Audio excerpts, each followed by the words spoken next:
sat upright, hand on the mouse, staring at the screen. Well, not staring, facing the screen, but asleep. Definitely. 101. What happens when you win a Grammy? We don't know. We haven't technically won one, really. You should talk to Rottingdean Bazaar and Annie Collins. Mm-hmm. Congratulations to them. They're our artwork team for stunt work. Yeah. And they won a Grammy, and it was very well deserved. Like, the reaction was surprising to us. I don't think we saw it and went like, ugh, that's disgusting. Wow, what a disgusting record. You know what I mean? We didn't say that. We just liked it. Just for clarification, if you're listening, the artwork is made with pubic hair. So it's obviously, saying that now it's very understandable that some people might have a sort of negative reaction to that. But that was not our feeling at all on it. It's pubes. Everyone's got pubes. And that's my next question. Where did you find my pubes? They're on nothing to do with us. They're the artist's own work. Here we go. So it'll never be revealed. We know, but we can't reveal what the origin of the pubic hair is. Yeah. Well, when you won it, so you weren't there, but wasn't someone's partner on the road? Have I got my facts wrong? Was Jimmy Fallon doing the street thing, and he was on the road? And talking about James at the. Oh yeah, and he found someone and he said, "What are you doing here?" So James is one of Rottingdean Bazaar. He made the artwork. Okay. It was Jimmy, the other Jimmy. Oh yeah, it was Kimmel. It was Kimmel. Excuse me. Not Fallon. It was Kimmel. And it's a weird segment, that, because they find someone on the street and he has to guess if they're a foreigner or not, which to me is like, what is this all about? So it's kind of really strange anyway. But aside from that, it was James, who's one of Rottingdean, because he wears like fabulous outfits all day, every day. And so they obviously just saw him and thought he'd be great on TV. Yeah. Because he was kind of wearing like a patchworky kind of, I think it was like a bomber jacket and then some jeans, and he just looked great. So they asked him and they were like, oh, what are you doing in LA? And he was like, I'm nominated for a Grammy. Which I don't know if they believe. I mean, they probably assumed he wasn't being serious, but and he said dry cleaning. He did, but I'm sure most people are thinking, why are you talking about dry cleaning? Not the band. You mean you know, like the thing, not the band. Anyway, I had an awful thing happen 5 years ago, and I just went in since then for the first time to get these very trousers ironed. I went in 5 years ago when I just moved to the area in Deptford, and went next door, and I wanted to get a button sewn onto quite a nice pair of boxer shorts, clean boxer shorts. And he really shouted at me. He went really quite angry. And it made me think, I think dry cleaners are the kind of place where these eccentric characters work. It's their domain. There's one down here on Berwick Street, and it is very much hand it over. So his reaction was that maybe you shouldn't be bringing your worn boxer shorts, even if they're clean. Maybe that's an unwritten rule at the sort of, in the laundry and dry cleaning world. It's maybe a faux pas. Right. Well, it's good to know. It is good to know. Get that out there. This happened to Tom once, didn't it?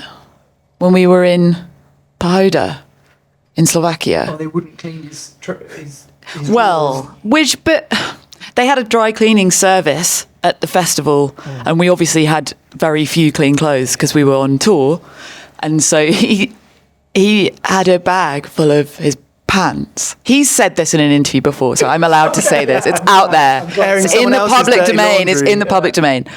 And which I thought was like, well, yeah, you need clean pants on tour. It's very important. Mm-hmm. And they were offering to wash our clothes. So we were like, brilliant, this is amazing. We're always looking for places to wash our clothes on tour.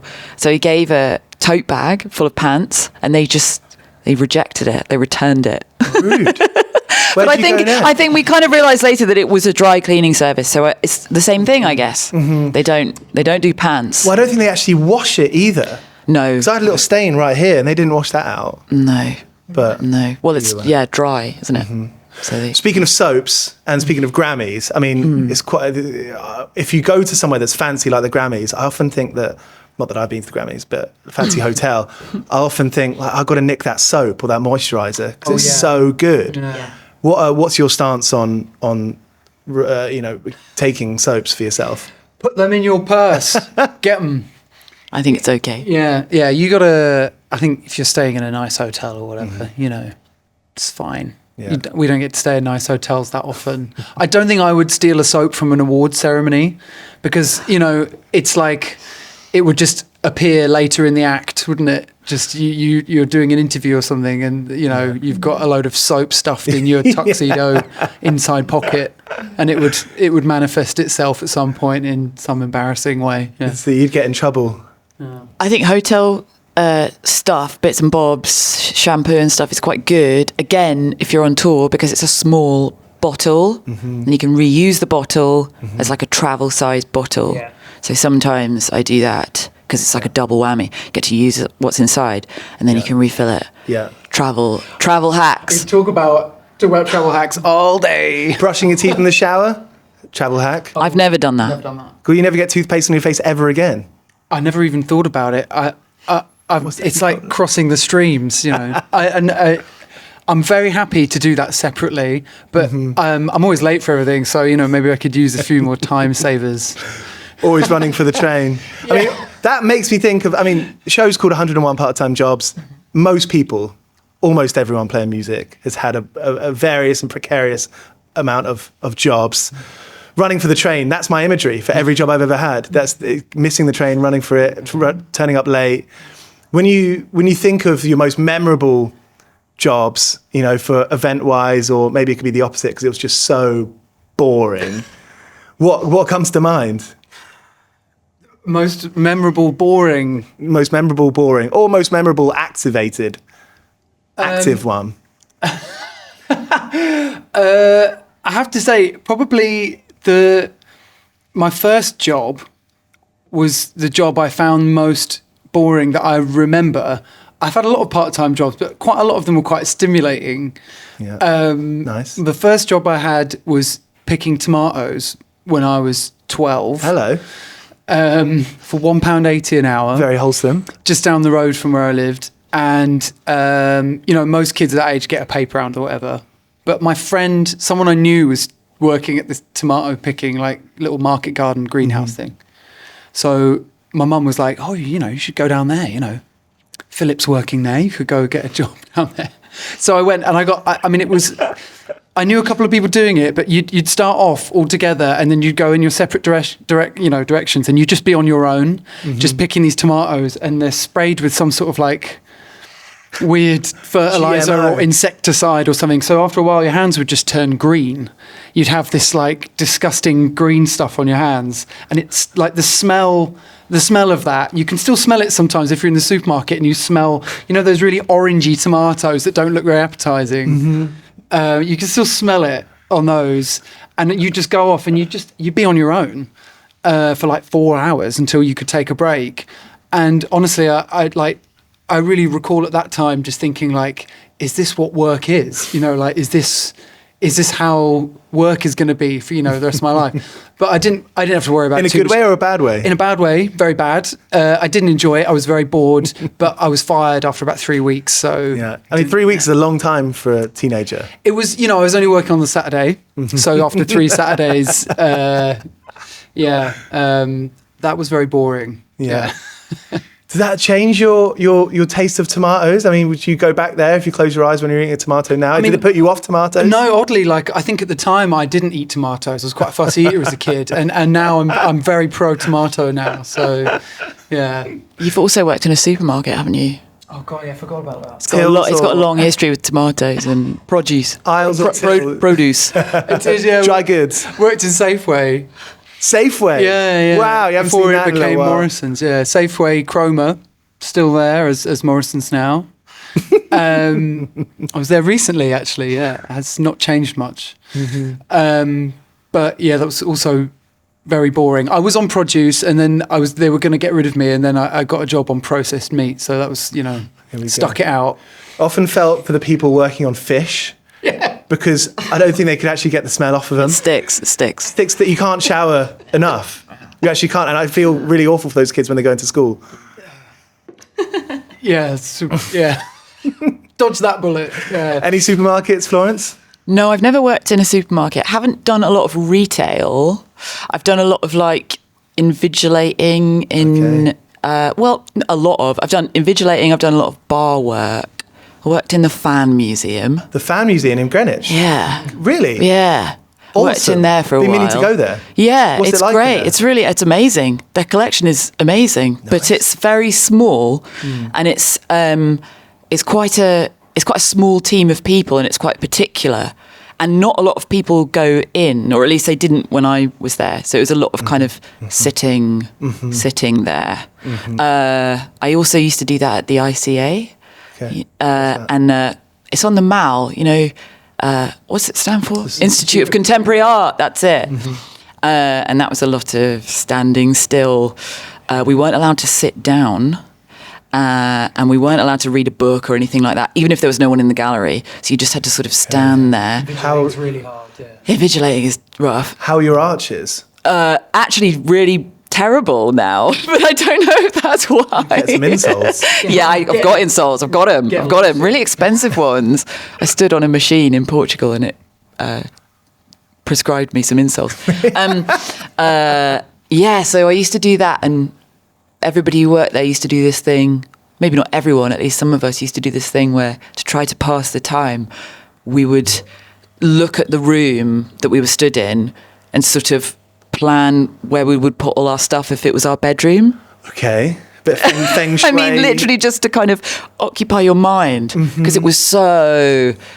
You'd kind of go really crackers, you know, because it was a lot of nothing. It's like 7 hours of nothing. My aunt was an invigilator, and what she told us, which I think is so cruel, that her and the other invigilators would pre-arrange a kind of dimension of where to stand or where to look, and basically kind of highlight the kid that they least like, and the kid that they think is like the biggest asshole in the room. I thought that's so, and I think I was a teenager when she said that. So every exam I was like, fucking don't come close to me. Yeah. And I think a good one was if you've got a watch and you can reflect the sunlight. If you're on the other side, if you're the teenager taking the exam, you can reflect the sunlight off your watch Into someone at else's at the teacher's face. Never occurred to Cruel, so cruel. Very cruel. Yeah. Have you ever fallen asleep in the workplace? Oh God, yeah, all the time. In the toilet? That's the place. No, at the desk. I've fallen asleep at the desk. I used to do a picture research job, and I worked with some really lovely people, but it would sometimes be quite repetitive, like sourcing images for online articles, basically. So, there was something about it that could sometimes be a bit monotonous if it was a slow news day or whatever. And so many times my eyes just getting really heavy and then realising that, you've kind of been asleep for 10 minutes or something like that. But, sat upright, hand on the mouse, staring at the screen. Well, not staring, facing the screen, but asleep. Definitely. The thing is, when you're not supposed to fall asleep, those are the best times. It feels lovely. There's a nice feeling about it. In the cinema. Cinemas are classics. I've never fallen asleep in cinema. Oh yeah, fall asleep in cinema all the time. Yeah. I've worked out a new hack, and I feel quite bad. I don't think one person is going to take down the cinema industry. Probably won't include this because I feel bad about it. But I've started going to Greenwich Cinema and turning up 10 minutes later and just sneaking in. And that's a great way to watch a movie, I think. Wait. Because there's no one on the door. There's no one on the door. Yeah. You're going for free? Yeah. I don't know why I'm admitting this to you. Is this the Picture House in Greenwich? It's the Picture House, yeah. Well, it's quite expensive, isn't it? It is quite expensive. It's about 15 quid. If you go on a Monday, is it half price on a Monday or something like Maybe that? 2 for 1 or something. Yeah. But if you're going on your own, that doesn't help you with the 2 for 1. I'm amazed that you can even do that. Well, Do you know what I mean? The sad thing is, I went to go see the first showing of either Killers of the Flower Moon or something that came out recently, and it was the first showing, and I did pay for it, and it was half full, and I was like, "This is the opening night of a movie in a nice cinema with like a lot of like nice houses, quite domesticated area, isn't it? Yeah. And it was half full. It was just a bit sad. Well, isn't that film really long? Really long. They're all 3 hours. Everything's fucking 3 hours now. Yeah. Well, oh yeah. That's another podcast, isn't it? We can get stuck into. Sorry, I don't want to digress too much. What's your if you lived in Greenwich? What's your highlight for Greenwich? Oh right. Well, gosh, it was a long time ago. It was when I was a student, and I had like an enormous student loan, which I'm still paying back. And I spent my entire loan on rent, and I had a part-time job in Waterstones in Greenwich. So me and my friend lived in this really nice house actually on the river at a place called Ballast Quay. It's hard to believe that you live there now. Yeah, it was bonkers. I mean, the house was a bit run down, so it was kind of reflected in the rent, but it was still, you know, way beyond what I could really, should have been paying for rent if I was sensible. But it was down near the Cutty Sark pub. Just near the old power station. I used to love the park. I mean, the park is amazing. The park is really remarkable, and obviously, you know, can afford to go there when you're really skint. But I used to love. I would finish work and then I would walk home along the river. Through the college or through the park. It's amazing. Yeah, it's such a beautiful place to live, and you know, there's a lot of tourists in Greenwich, but it's really worth seeing. You know, it's really cool, and they film so many movies there at the old college and stuff. So you've seen a lot of it's really familiar when you're kind of walking through there. Yeah. And it feels really nice. I used to like that little, is it Oliver's Jazz Bar? Yeah, I know what you're talking about. Not far from the Fan Museum, just behind downstairs. the cinema. You know, used to go in there. It is a little Oliver's. bit. That was quite fun. Yeah. But this is a long time ago. This is 2007. I lived there, so the plinth at the top of the observatory on the other side. I only found this out in the last couple of years, but there are these kind of big, kind of dents across it, and those were bullet sort of indentations from the Luftwaffe coming over Blackheath, and because it's lit up that kind of half-mile stretch of bit flat at the top. Oh yeah. So they'd come down there to drop bombs over London, and they shot at the plinth for practice, for shooting practice. Well, as you do. It's a different time. What's the biggest mistake that you've made at work? The most memorable fuck up, the most memorable work gaffe? Oh God. Are we including dry cleaning? Yeah, I was about to say. Most memorable. I mean, there's quite a few things. I mean, for a really brief period before I moved to London for university, I was working simultaneously in a shoe shop, and I worked at the Gap as well. Oh yeah. I worked in Gap. And I don't know why I find that really funny. I mean, it was just. Gap's got its own kind of culture, especially if you call it the Gap. Yeah, it's like a cult. It really does have its own culture. I mean, 100% testify to this. I worked with some really great people. Actually, they were all really sweet. And up in menswear, there was a bunch of us.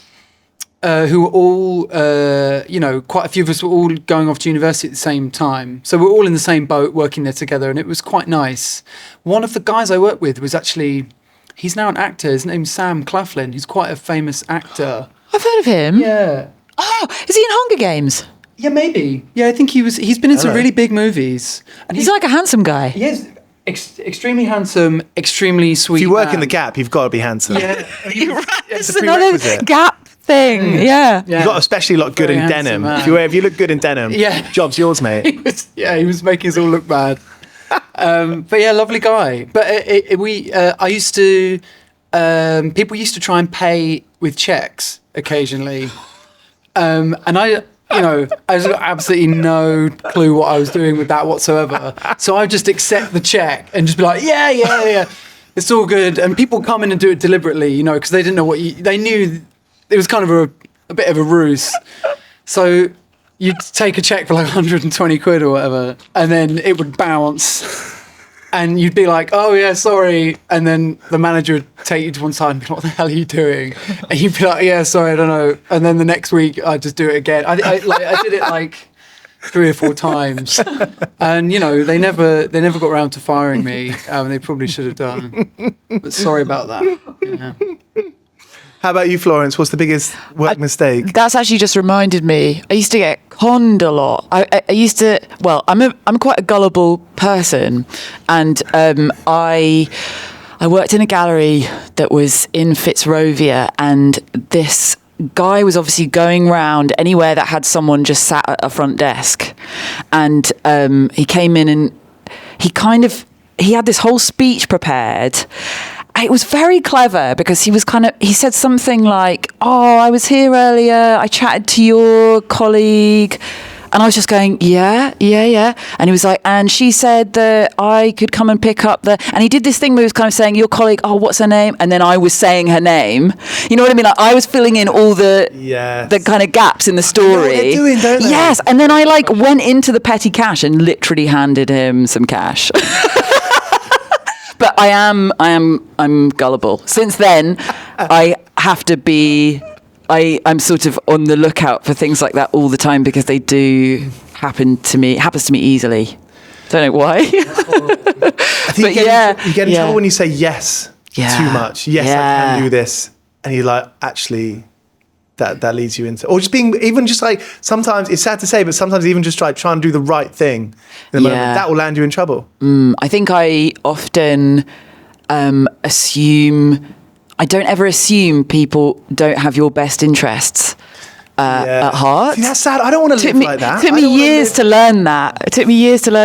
That it can be possible that somebody really doesn't care, and they don't mind if you.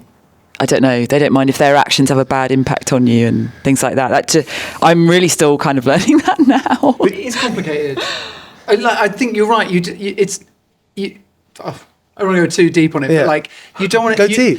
People do obviously do things that take advantage of good human nature, but I don't think you should be put off. Obviously, you're right to be on guard in certain situations or whatever. Yeah, you shouldn't. Maybe it's really easy for me to say this because surrounded by nice people. Yeah, sure. Well, that's the thing. I think if you're surrounded by nice people or well-meaning people, it makes it that makes that thing a whole lot easier. And I think a lot of people. Maybe this is a bit deep, but a lot of people have grown up in families and have friends who just are all kind of looking out for themselves and no one else is and then of course you're going to become that person because what else are you going to do? Well, it's very depressing. It's saddening when people take advantage of good human nature. But we shall try and overcome that. Nick Cave or Nick Cage? Interesting. Both offering different things. Nicolas Cage is doing like the high kick on Terry Wogan in the 80s. He's given us a lot in terms of getting really angry in films. Yeah, Face Off, great losing movie. it on screen. He's contributed a lot there. And he's really eccentric, which I think is important. Hopefully he doesn't turn out to be a weirdo. Well, I think he's quite unknowable because he's done such a broad range of movies, some that are considered classics, some that are considered absolute garbage. And it's hard to kind of get a kind of a handle on him. You can't box him. He doesn't want to be boxed. Not that you can ever really get a handle on someone you never met, but he's really interesting to me. I tell you what, with Nick, get it right, Nick Cave.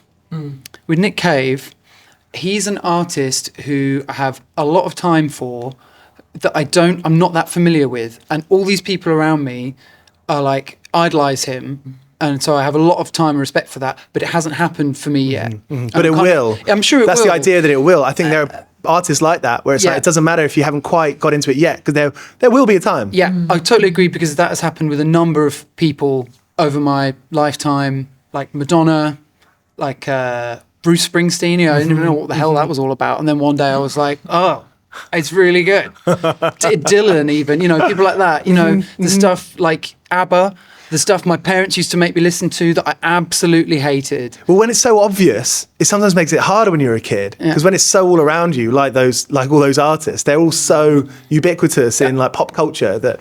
Also, it's an age thing as well, isn't it? When I was a kid, I didn't I found Bob Dylan just really obscure, and I didn't understand what he was on about, or well, not necessarily what he was on about. It's more just like his style of performing. I just thought, like, he sounds weird. I don't get it. And I didn't know what he was on. Yeah. Well, he I has. still don't know what he's on about. He has a lot of really great songs that are kind of like stories, like The Lonesome Death of Hattie Carroll and things like that. Those kind of songs I could get when I was younger, because it's quite it's got a beginning, middle, and an end. It's a story. But yeah, all the rest of it, I kind of thought, like, I don't understand this. It kind of sounds quite abrasive at times, things like that. And yeah, there's kind of nuances to that become more obvious as you get older. Yeah. And also just who he is as a person becomes more valuable. You understand the kind of value of a person like that more. A lot of the time with stuff like that, it's so shrouded in a context of something that is maybe unique to a certain group of people or to you. When I got into Bob Dylan, it was because someone I knew was doing a show, and they did a cover of, I think it was Spanish Boots of Spanish Leather. And I was like, mate, that's like the best song you've ever written. It's so good. And he was like, oh yeah, that's Bob Dylan. Thanks, Bob. It's Bob Dylan. I was like, oh, Bob Dylan's really good. And then, that's like a doorway opening, and you start to see things slightly differently. You need context. It's that story about that album Desire, and I've forgotten the violin player's name, but she was walking down the road, and Bob Dylan, Whoops. He basically kind of like heckled her down the street, being like, "Do you want to come to a session? You play violin. You want to come to a session?" It's so cool. And those kinds of stories. Yeah. What's something Desire's a great record, yeah. Great record. What's something that you do that sums up your personality? For example, something on the floor, the first thing I do is pick it up and smell it.